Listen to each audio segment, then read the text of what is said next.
Moi. Moi aussi. Quelqu'un veut une pomme ou un kiwi? Un kiwi. Oui, moi aussi. Merci. Dis donc, t'es au point avec tes révisions sur les volcans? Bah, le début de la leçon c'est bon, mais la fin... Tu réviseras un petit peu avec papa dans la voiture? D'accord.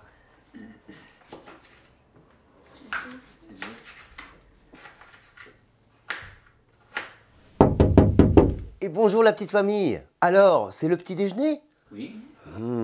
Vous avez été faire vos courses hier. Vous avez acheté des pâtes, du riz, de la boisson, des glaces. Et cerise sur le gâteau, une baguette bien croustillante. Allez, en parlant de baguette... Est-ce que vous savez d'où elles viennent vos baguettes? Bah, de la boulangerie. Oui, effectivement, de la boulangerie. Mais est-ce que vous savez comment et avec quels ingrédients elles sont fabriquées? Avec la farine, Oui. La levure, du sel... Et si nous menions l'enquête? Oui, ouais.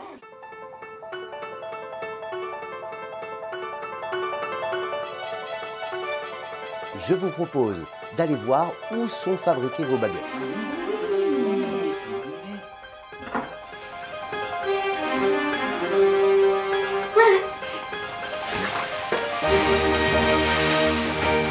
Voilà, je suis prête.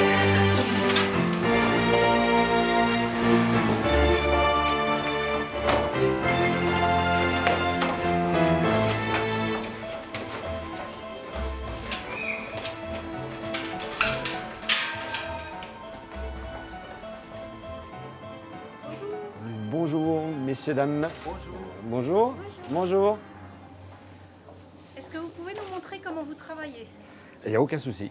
Je vous montre les locaux. On va arriver dans le fournil et je vais vous montrer la fabrication, les étapes de la fabrication de notre pain hein, et jusqu'à la cuisson. Si vous voulez bien me suivre.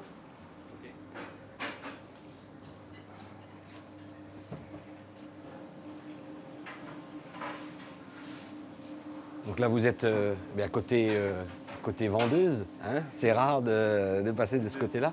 Donc ici, tous nos produits et pains sont fabriqués sur place, hein, puisqu'on n'a que cet endroit-là pour fabriquer.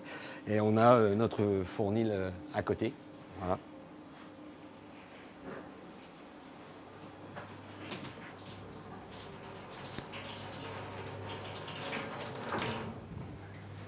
Là, on est équipé de deux pétrins puisqu'on a quand même une quantité à faire quotidiennement. Hein, parce qu'il faut savoir que le pain, le métier de boulanger, c'est un métier qui est je dirais le plus difficile à organiser en un temps record. C'est rare qu'on puisse faire du pain en moins de 12 heures, quoi. Parce qu'il y a un temps de fermentation. Comme on travaille un produit naturel, on a un temps de fermentation qu'on ne peut pas enlever. Et donc, ça nous oblige à rester longtemps au fournil. Donc, on a les chambres froides qui nous permettent de ralentir cette fermentation pour pouvoir travailler un jour sur l'autre. Donc, ici, on a nos deux pétrins. Donc, la farine de la maison Thuriot, hein, que je crois vous avez visité. Oui. Alors, donc c'est les agriculteurs locaux, transformation à Betonvilliers, stockage et livraison chez nous, donc hebdomadaire. Alors,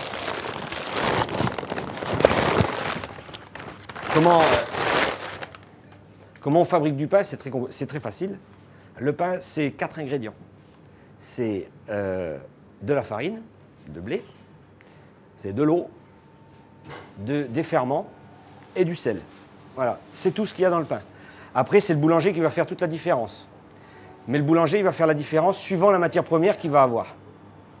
C'est ce qui est important, c'est ce qu'il faut comprendre, c'est que suivant la matière première qu'il peut avoir, c'est lui qui va pouvoir faire la différence. S'il a un produit complètement standard et je dirais bourré d'additifs, qui va permettre au boulanger d'appliquer une recette sans se préoccuper de la fermentation, sans se préoccuper de la météo, automatiquement, il va faire un produit standard, mais qui va se ressembler à Belfort, à Marseille et à Lille. Voilà. L'avantage de travailler sur des farines en local, c'est qu'on adapte un peu le travail du boulanger est adapté un petit peu je vais dire, au terroir et à la façon de travailler du meunier. Donc nous, on a choisi de ne pas avoir des pétrissages intensifs, mais plutôt d'avoir du goût, c'est-à-dire de travailler le goût. Donc le pain n'est jamais très beau, mais on essaye de le faire très bon. Voilà. Donc là, on va faire une petite fournée.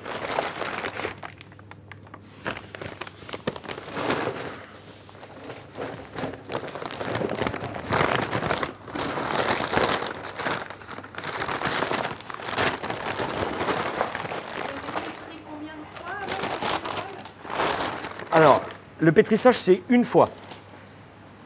Sauf que le pétrin, il tourne plusieurs fois.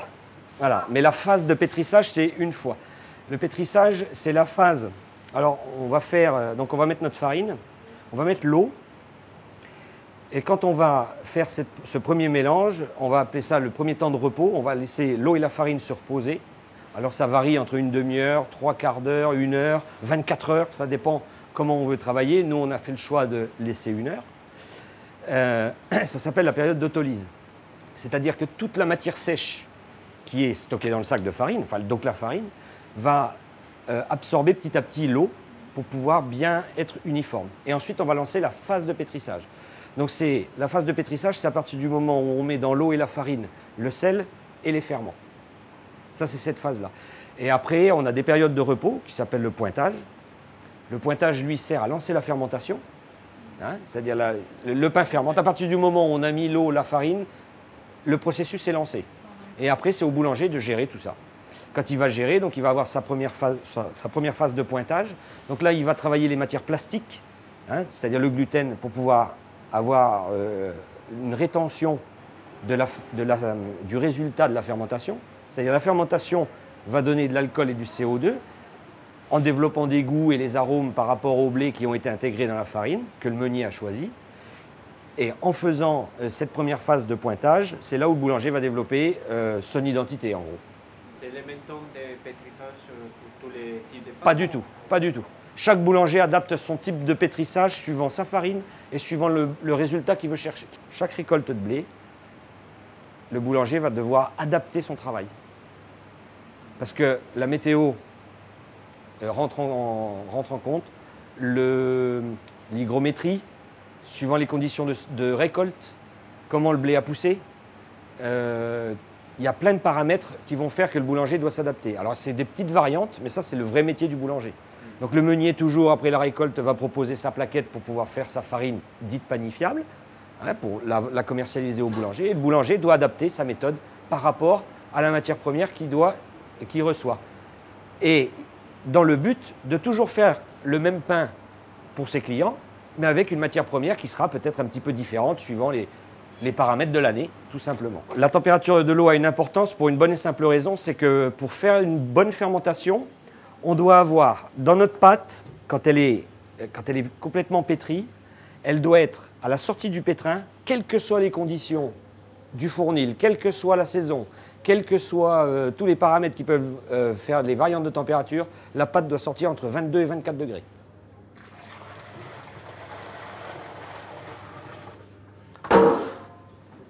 Donc là, ce qui varie suivant les saisons, c'est ce qu'on appelle les taux d'hydratation, c'est-à-dire la quantité d'eau qu'on va mettre pour 100 kg de farine.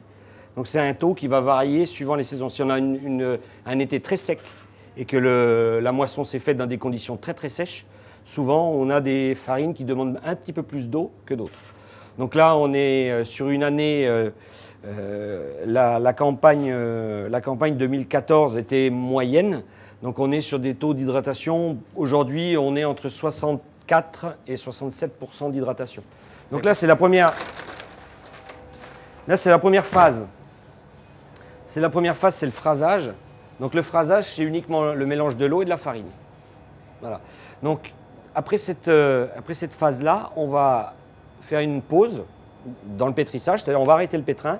La pâte va reposer toute seule pendant 1 heure. On a un métier de toute façon, c'est toujours un peu et pas de trop. Voilà, il faut toujours se situer entre les deux.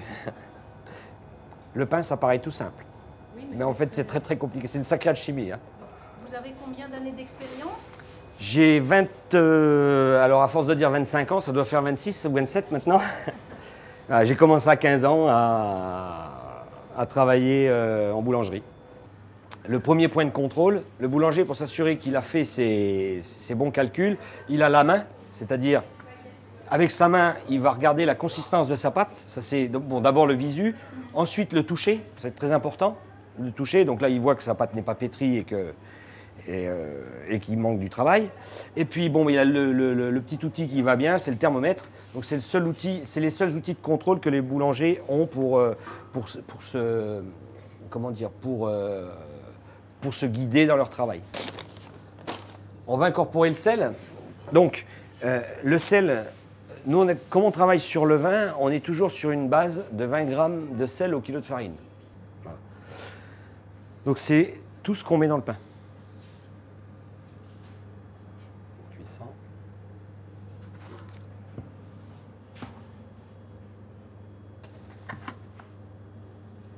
On va lancer notre pétrissage. Alors vous voyez, toutes les bulles, ça c'est toutes les bulles de fermentation, et là c'est en pleine ébullition, on va dire.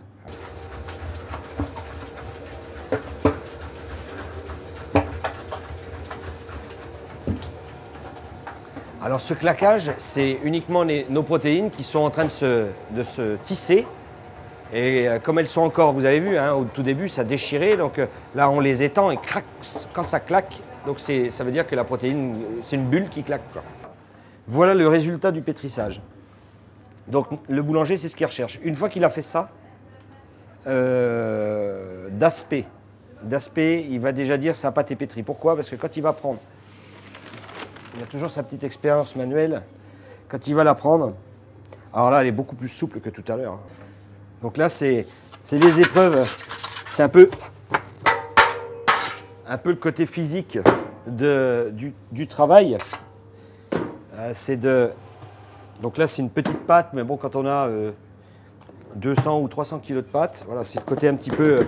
et on a toujours ces gestes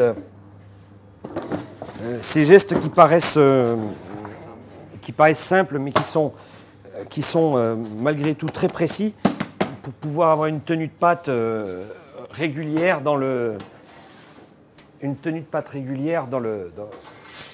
fermentation. Parce que sinon, comme c'est quelque chose qui bouge tout le temps, la fermentation, le boulanger doit anticiper la réaction de son pain. Donc, il doit avoir des gestes précis et ranger ses pâtes précisément aussi dans son frigo. Notre pain qui a fermenté, vous voyez, approche-toi, regarde. Tu vois, c'était tout lisse tout à l'heure, et là, on a quelque chose qui est complètement... Alors, il y a une espèce de petite croûte, et puis là, on voit qu'il y a une fermentation qui s'est faite, mais le froid a bloqué. C'est-à-dire, on n'a pas pris de volume, mais la fermentation s'est faite dedans.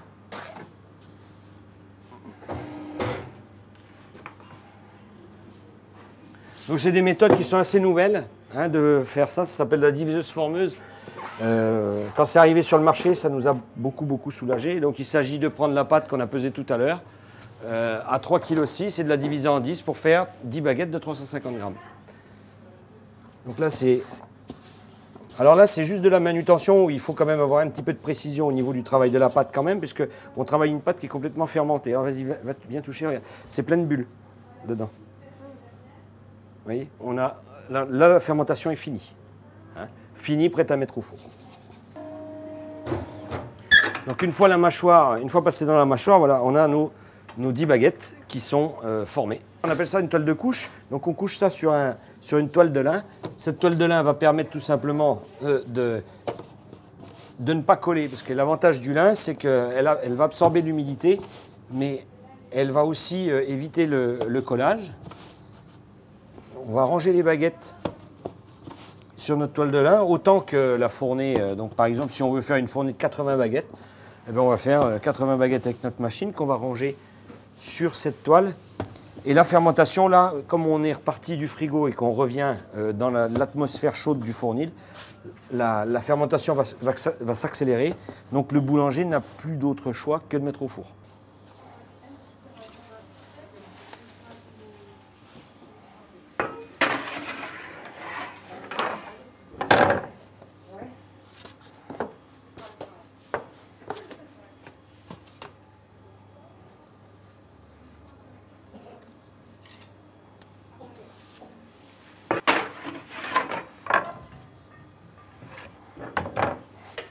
Voilà, donc notre fournée, C'est une petite fournée hein, qui est prête. Donc là, on est sur les premières phases de développement. Et puis les dernières qui sont encore à l'état cru. Donc voilà, des baguettes pas trop cuites. Hop.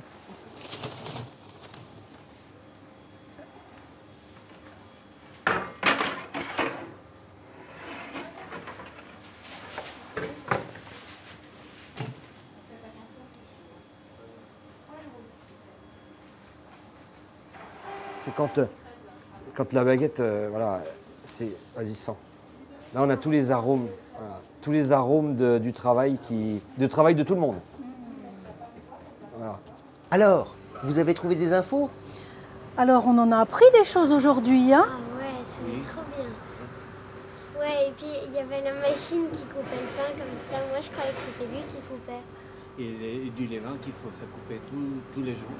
Oui, et le bois local pour chauffer le four. Et alors, vous avez vu, la farine, elle vient du moulin Thuriot, qui est pas loin de chez nous. Ouais. Oui. Ça tombe bien, c'est justement l'heure où le meunier vient de livrer sa farine.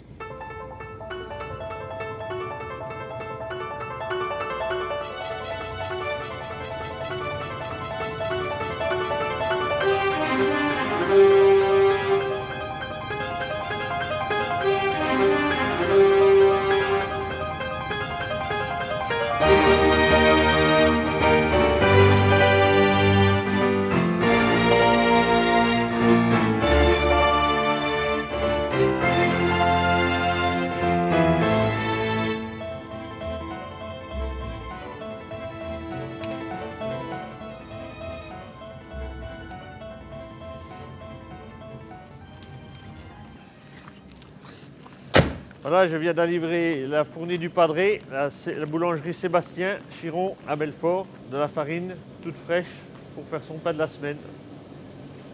Où je croche le truc. Et après, il faut que je fasse le tour.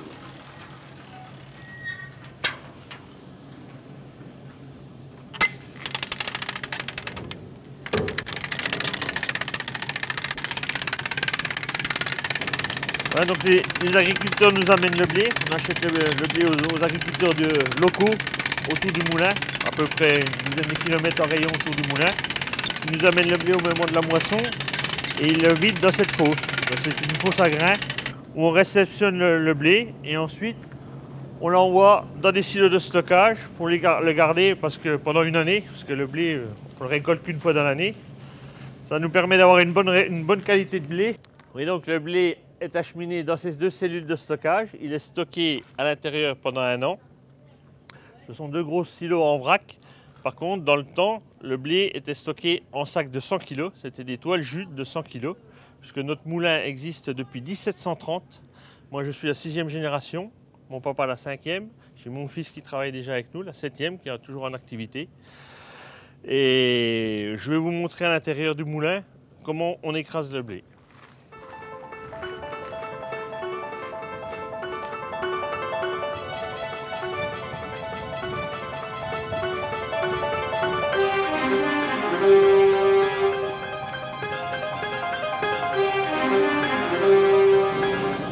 Voilà la partie moulin, on écrase la farine, je vais vous montrer.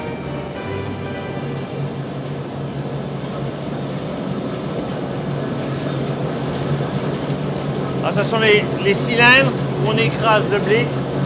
Avant d'écraser le blé, on fait un mélange de blé de plusieurs variétés. Donc c'est des variétés qu'on a achetées aux petits agriculteurs locaux, avec plein de sortes, plein de variétés de blé, plein de mélanges, ce qui permet d'avoir une bonne homogénéité dans la farine. Et donc elle est écrasée sur ces cylindres. C'est fait en plusieurs étapes, ça c'est au niveau de l'écrasement de la farine, du blé.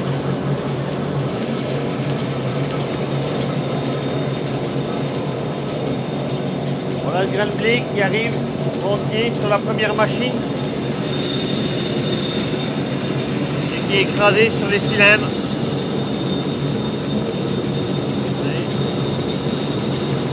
Là, c'est le premier écrasement.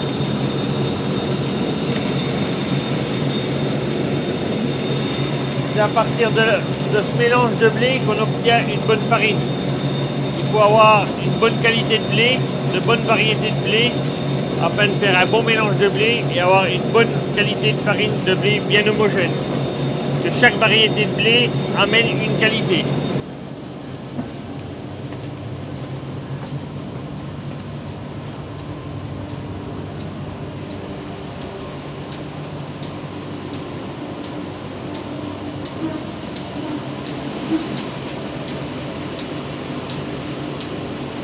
Là, il y a tous les issus de blé qui descendent là, on est à un étage intermédiaire, où tous les issus de blé descendent.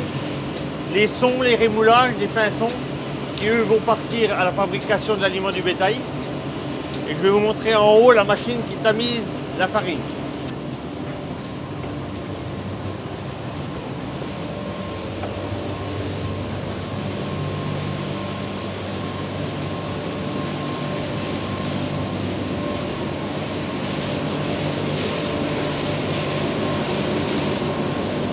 À cette machine, ça s'appelle un planchistère. C'est la machine qui tamise le blé, donc qui sépare l'écorce du blé de la farine. C'est une machine qui fait uniquement de tamiser. C'est là qu'on sort une bonne qualité de farine, quoi. Voilà. La farine, elle passe là-dessus, de ces tamis-là. Vous voyez là, la finesse, c'est plus fin qu'un bas de femme de soie. Ah oui. Alors il y a les brosses qui tournent en dessous pour dégommer. C'est pour ça qu'il y a le mouvement comme ça. Ça dégomme.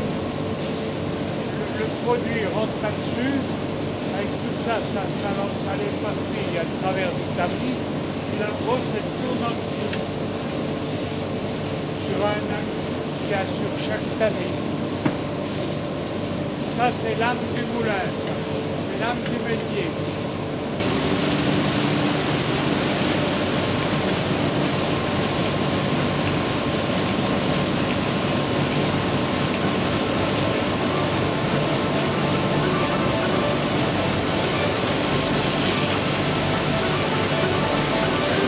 La partie là, c'est la partie nettoyage, où on nettoie le blé pour le rendre extrêmement propre, soit sans poussière, sans impureté. Toute cette partie-là, ce sont des machines qui nettoient le blé nickel.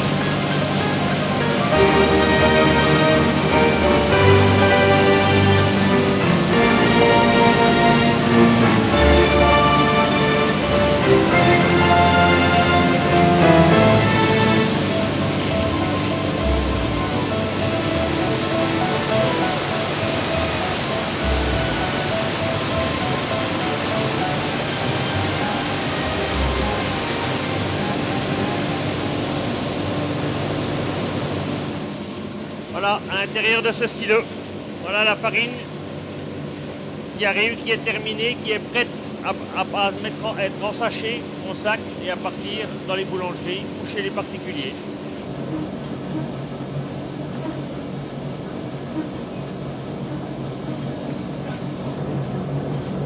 Donc en farine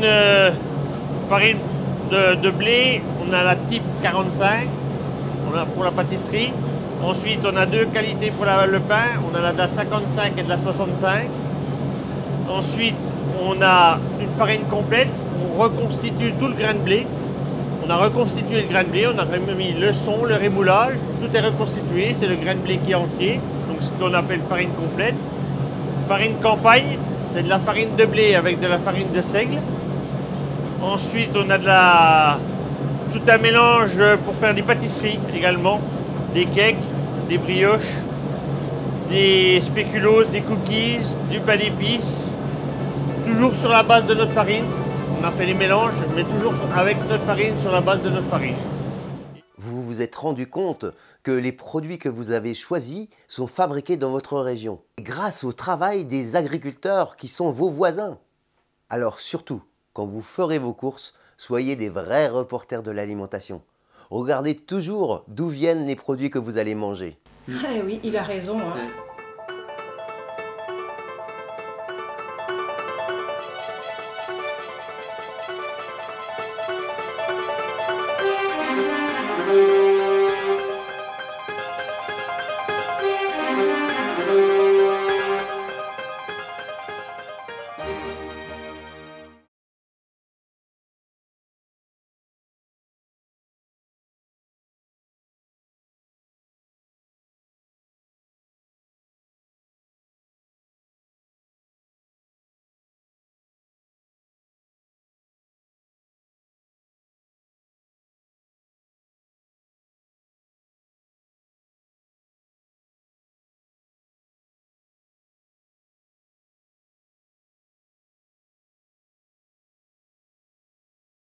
vous vous êtes rendu compte que les produits que vous avez choisis sont fabriqués dans votre région, grâce au travail des agriculteurs qui sont vos voisins.